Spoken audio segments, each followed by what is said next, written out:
I would always tell the tour that one day when I'm following a tour, you should bring your little baby doll and walk out with it. That's the one I run.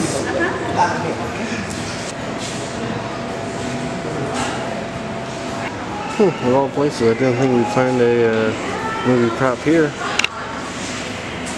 Pretty cool. Damn. What are we gonna do now? We can't lick the walls. Oh, now they're just being mean. That's the only opening they have. Oh well. Neat little piece of art.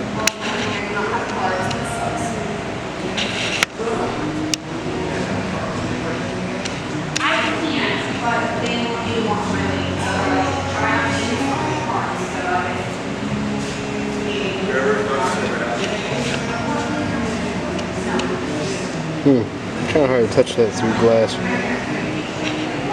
Well, that's kind of cool. Got some broken pieces of metal and china. Some kind of scythe and an axe head. Pretty cool. Pretty cool.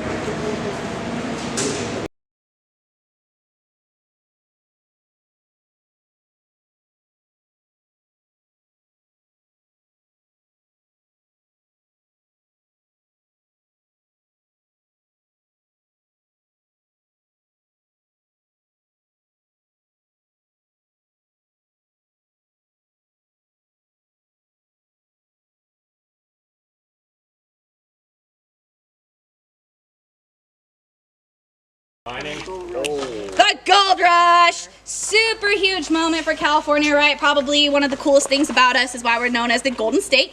Hundreds of thousands of people came over to California to look for gold, to look to make some money, because I mean, who wouldn't? I would have done the exact same thing, right? But to give you a little bit of a perspective on how many people came to this general area, our town Volcano, it's about a mile away from here. Today you can find a population of maybe 100 people, give or take. Super tiny town, love it there. But back in the 1850s when the gold rush was going on, you could have found anywhere between 3,000 to 5,000 people living in Volcano alone. Now me personally, I cannot imagine that many people in Volcano. It is one of those types of towns, if you blink, well, you miss the entire town. One main road and that's pretty much it. But those 5,000 gold miners, they made it work in Volcano and they found about $90 million worth of gold just in this general area.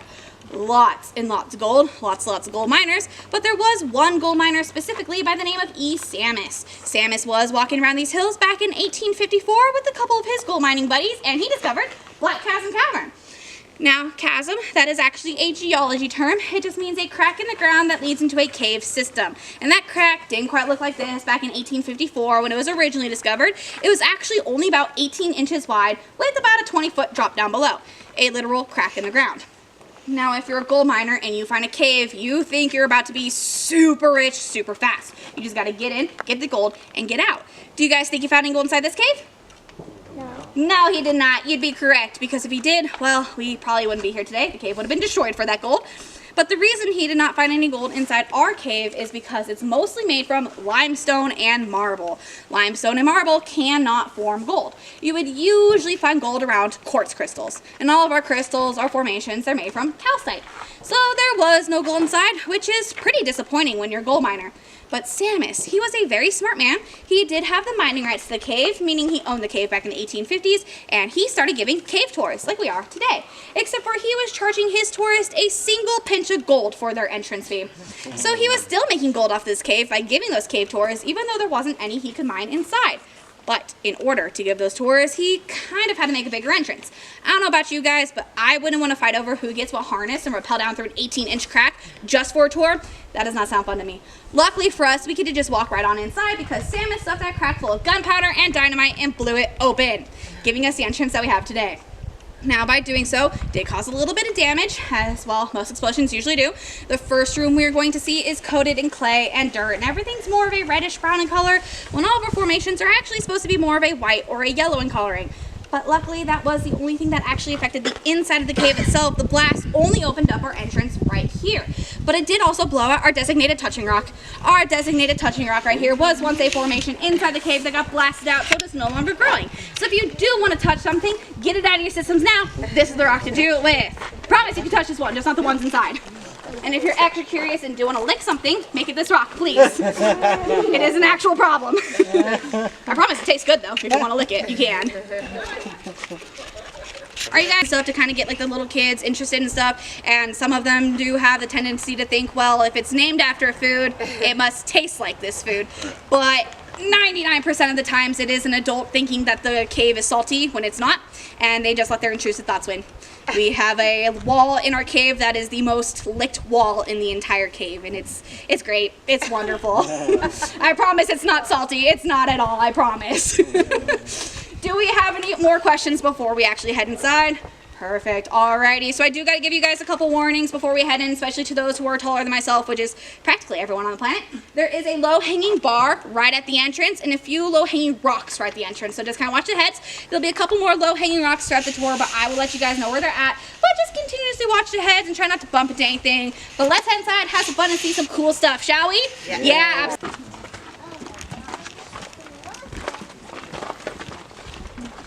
Hopefully nobody walks away with it. I'm not. I don't think he's worried. Let's do these.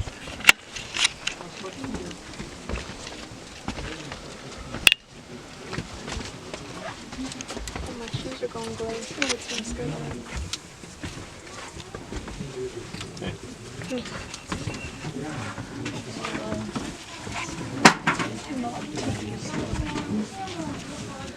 Kind of a narrow entrance.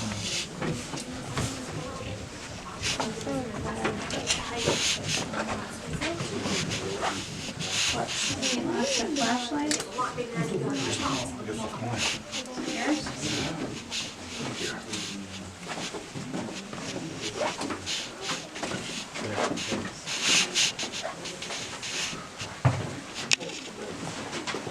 This is cool. Feels really nice. Time to start playing the underground theme from Mario. I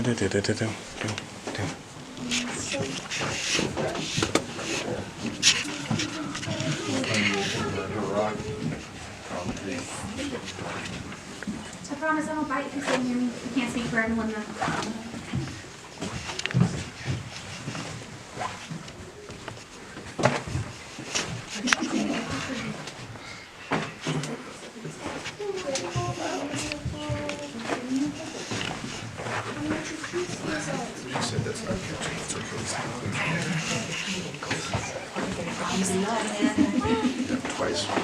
I do promise you that there are 2 more chambers after this one that are just absolutely beautiful. But if you do look around this room, you can really see the effects of all that clay and dirt just kind of coating everything around this entire room, giving it more of that reddish brown in color. But like I said, that was the only thing that actually affected the inside of the cave itself. This was already all here and opened up before Samus blew open her entrance.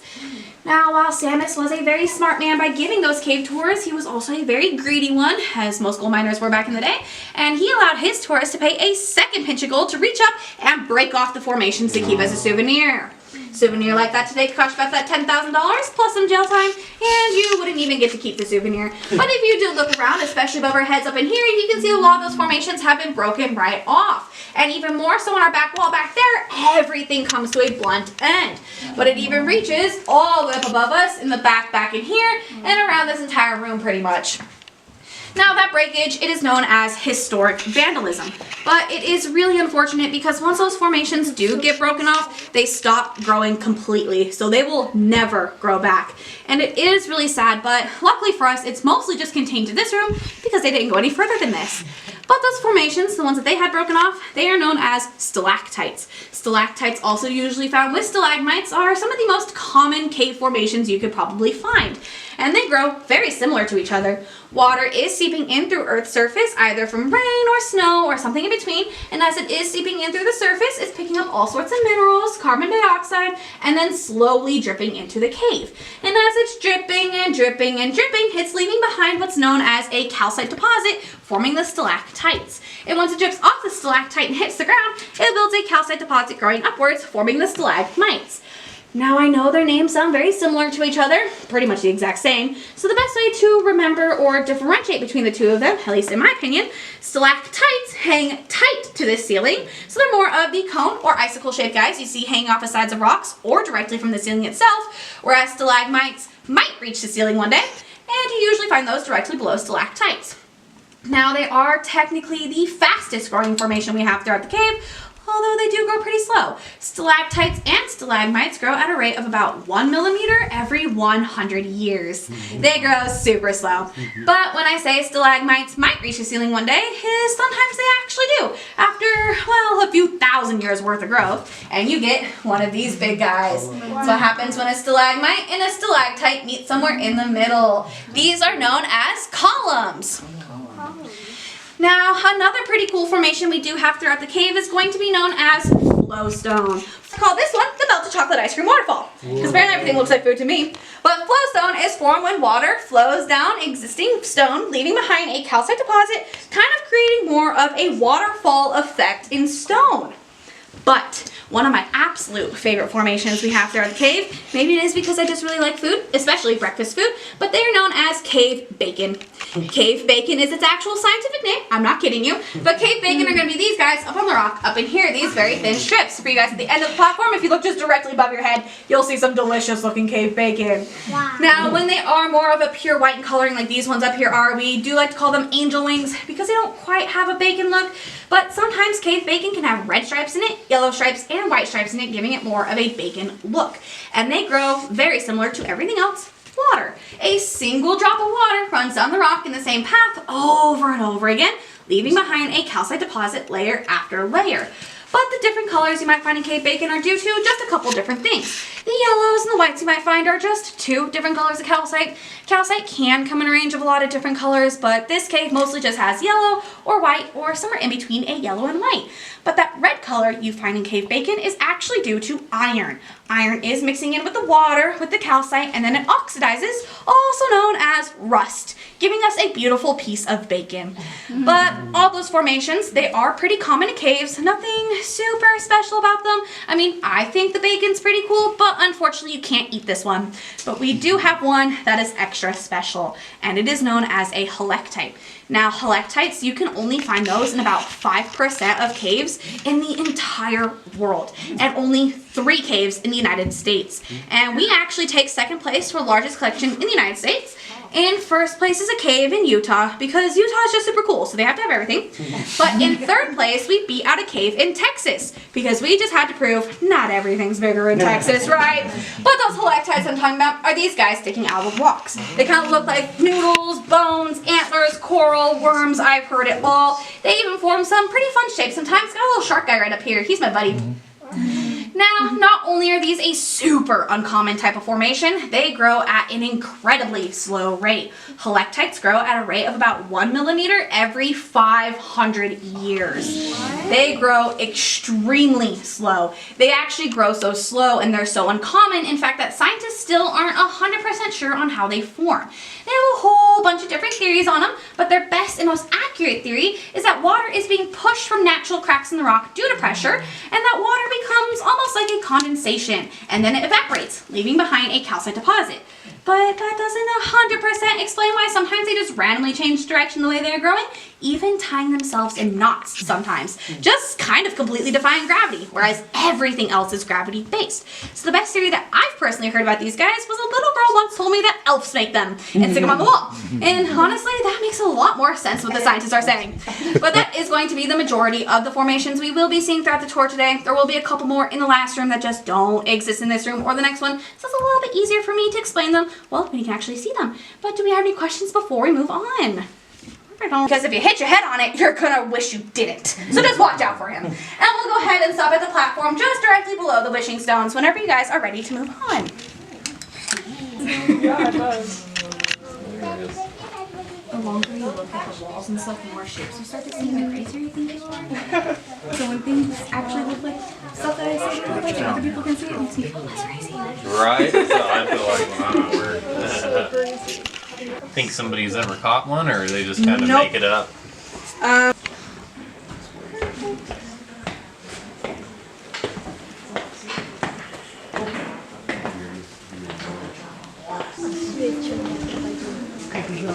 is the wall I was talking about, the most lived one.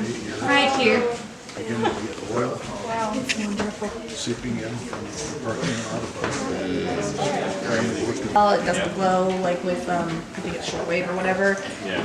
But it is pretty cool. If I still have any UV light, I can bring it down, but I don't. It's unfortunate.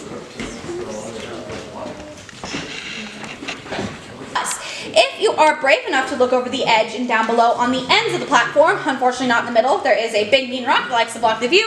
But if you're on either end of the platform and look below that rock, you might see a little blue puddle. That little blue puddle is actually a lake, and it is known as Lake Reflection. And Lake Reflection is just one of 5 of our greater lakes. We do have a total of about 9 lakes throughout the cave. Lake Reflection might look super tiny from up here, which it does. It is actually about 30 feet wide, 100 feet long, and can be anywhere between 60 to 80 feet deep. It is massive, but unfortunately this is the only view of any lakes you'll get on the tour, as it is super dangerous to get down below, and the only people who are allowed to go down there are the owners of the cave. I'm not even allowed to go down there, unfortunately, but they don't go very often, maybe about once or twice a year, just to pick up trash, also known as phones and shoes, but mostly shoes, or to change a light bulb. They don't like going down very often because we do not like to disturb the critters that live down below.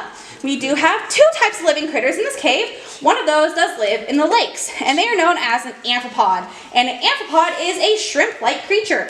But unfortunately, no shrimp cocktails with this little dude because it is about the size of a grain of rice, about 10 millimeters in length, super duper tiny, and honestly kind of look like grains of rice as well. They're translucent, milky white in coloring. They have no eyes. They are completely blind, and they just swim or walk around in our lakes, feeding off minerals within the water and around the lake bed. But that is just one of the 2 types of critters that we do have. While amphipods can be found in other caves with lakes and water systems, this other one we have, known as a Banksulagrubsy, is only found in our cave and nowhere else. And the Banksulagrubsy is a spider-scorpion-like hybrid. But I can promise you, not in the way you're thinking. It is a spider, it is an arachnid, so it has the body of the spider, 8 legs like a spider. It does not have a scorpion tail, although I think it'd be cooler if it did. It actually has 2 front pinchers for a total of 10 legs, or arms, whatever you call them. They're smaller than the amphipods, ranging from only about 1.3 to 1.5 millimeters in length. Extra tiny, basically the size of a flea. They do have eyes, but they're blind as well, and they are terrified of humans. They do not like us. The last confirmed sighting that we had of one was in 2012, so most likely we will not be seeing one on today's tour. But not only is that Banksulagrubsy tiny, blind, and terrified of us, it is actually a vegetarian type spider. Now when I say vegetarian, I just mean it does not eat any insects, it does not eat the amphipods, and despite what other people may say, it does not eat small children, I promise. But it actually uses those 2 front pinchers to pick minerals out of the walls and the rocks surrounding it, and it eats that. So both of our living critter types, they eat rocks. Super healthy diet. Do we have any questions before we move on to the final and best room, in my opinion? Perfect, alright. Well, you guys will be my fearless leaders again. There is going to be one more low-hanging rock at the top of this next staircase that almost looks like a T-Rex ready to bite people's heads off, so just gotta watch out for him. Well, we'll go ahead and walk up and down every single stair until we hit the very last platform, whenever you're ready to move on.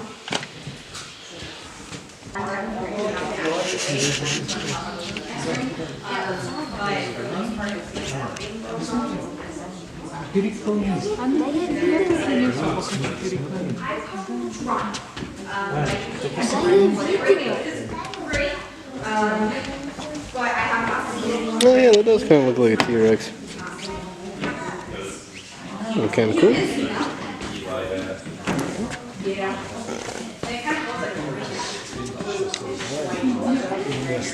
It's very interesting. I might be able to show you a little bit Cool. about upstairs.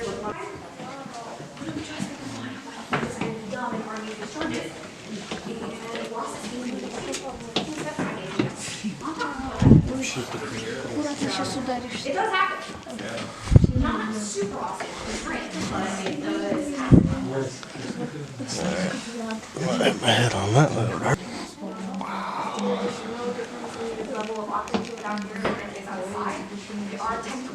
You know, I don't think those extension cords are here originally. Wow. Looks great. the oxygen and all that fun stuff. So. All those really little ones up there. Kind of hard to see them with camera, but they're there. Yeah, that's mostly because they're not natural. So mine shafts, they're man-made caves. Man-made caves is not like natural versus like Very cool. with us, we're 100% natural. So And more steak. More of the little ones.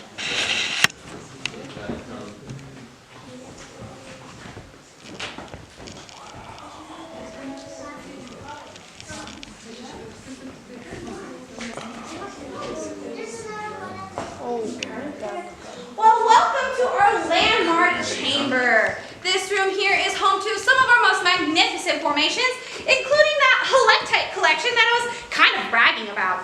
I know I said we have the second largest collection in the United States, but what you've guys seen so far have only been, well, a few here and there. So I do want to show you guys something pretty cool, and I'm going to squeeze into this little corner area back here. I'm going to squeeze right back here. If you'd like to come over to this platform over by myself and take a look at this back wall back here in 3, 2, 1. Boom, we got helictites. Hundreds of thousands of years worth of growth on this wall alone. This is what gives us the status as a national natural landmark and have the federal protection that we do. Now, it is still just a small portion of the total amount of helictites we have throughout the cave, but this is why we have that second place in the helictite collection. Now, helictites, they can form some really fun shapes sometimes, like my shark buddy in the first room. But this wall is home to one of our most famous shapes, our cave mascot. This big boy right here, all the way to the left, known as Mushu the Dragon. Mushu the Dragon is the reason why all of our merchandise is dragon themed. Literally the only reason. Now, he might not look like a dragon to most people. It looks better like a dragon towards the stairs over here, looking towards the right. But we do have a picture of him from the side view upstairs that shows that full dragon body shape. But this is the reason why all of our merchandise is dragon themed. This is Mushu. He is our friend. Now, if we move towards the end of the platform, back this way though, we have a lot of fun formations made from cave bacon and stalactites. It is rumored to be about 500,000 years old. Wow. Older than all of us in this room combined, multiple times. Directly below the sharp tooth chandelier, we have our friend Crocodile. I promise Crocodile doesn't bite, even though his teeth are very sharp, but Crocodile is attached to this almost tongue-looking thing sticking out of the wall. Now, this tongue-looking thing sticking out of the wall, it is known as a false floor. And a false floor is formed very similar to flowstone. Water is flowing down, leaving behind a calcite deposit. But unlike flowstone, where it creates more of that waterfall effect by flowing down that wall, it just continuously flows outwards, away from the wall, leaving behind a calcite deposit, forming an extremely fragile false floor. Now, there is one more formation we have not talked about yet, and they are known as soda straws. Soda straws are these icicle-looking guys sticking from the ceiling up above, up in here. There's a whole bunch of them, and a few of them along the rock right back here. Now, soda straws, they are very similar to stalactites. Water is dripping down, leaving behind a calcite deposit. But with stalactites, the water drips on the outside from the base to the tip. Whereas soda straws, that water is dripping directly through the center, leaving them hollow, giving it more of a straw effect. And these are one of the few and only formations that will naturally break. 99% of the times when something does break in a cave, it is actually due to a human touch. There is a very rare 1% chance of something breaking naturally, and those soda straws are that 1% chance. They can grow to about 6 or 8 inches long, give or take, before they become too heavy and break underneath their own weight. But with soda straws, though, you don't have to worry. They are pretty small, pretty light, so if one were to fall, hitch in the head, they probably wouldn't even leave a bump. So when they do fall in a cave, they don't really cause a whole lot of damage, except to maybe themselves. But at the very end of the platform, all the way back here, we hit the most famous spot in the entire cave.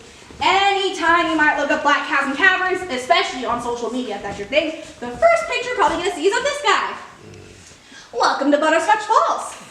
Butterscotch Falls, also known as Butterscotch Flowstone, also known as Kodak Falls, like the camera, because it is quite literally the most photogenic formation in the entire cave. It is massive, beautiful flowstone. We have this gorgeous yellow calcite going all the way back on either side, ending in these striking white stalactites and cave bacon down below here. Now, we do ban selfie sticks and tripods in our cave because of one person. This guy came down here with a selfie stick back when they were still pretty new and popular, reached that selfie stick out, and broke off that piece. He broke off about 10 centimeters worth of that stalactite, and when it fell, it almost completely shattered. Calcite is extremely brittle. It is very, very, very fragile, so when he broke it, it almost shattered.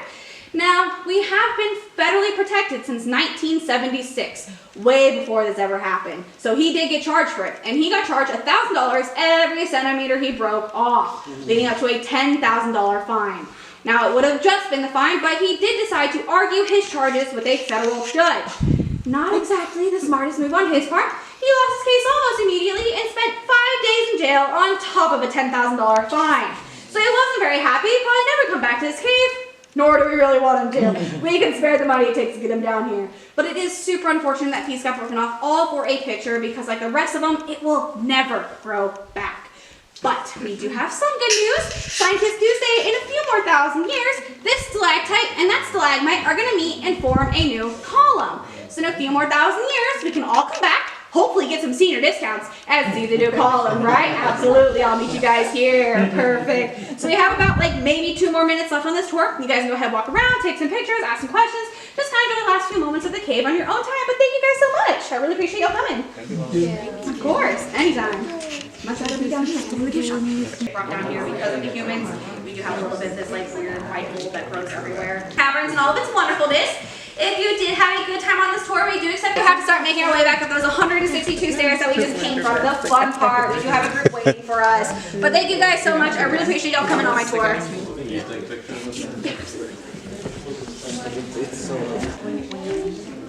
Pretty cool. Yeah, There's it still the makes sense dragon. how 5,000 people like live in a volcano. Oh, well, there was not one tree standing. They went from the Right there. Pretty cool. And all the mines. Yeah, they Alright, time for the fun part. Yeah. Stairs. Watch my what? Clunk. I can't wait to edit that Star Wars sound in that. shot like 75 feet of topsoil. Yep. And it's like a giant rock garden down there, and it's really pretty. But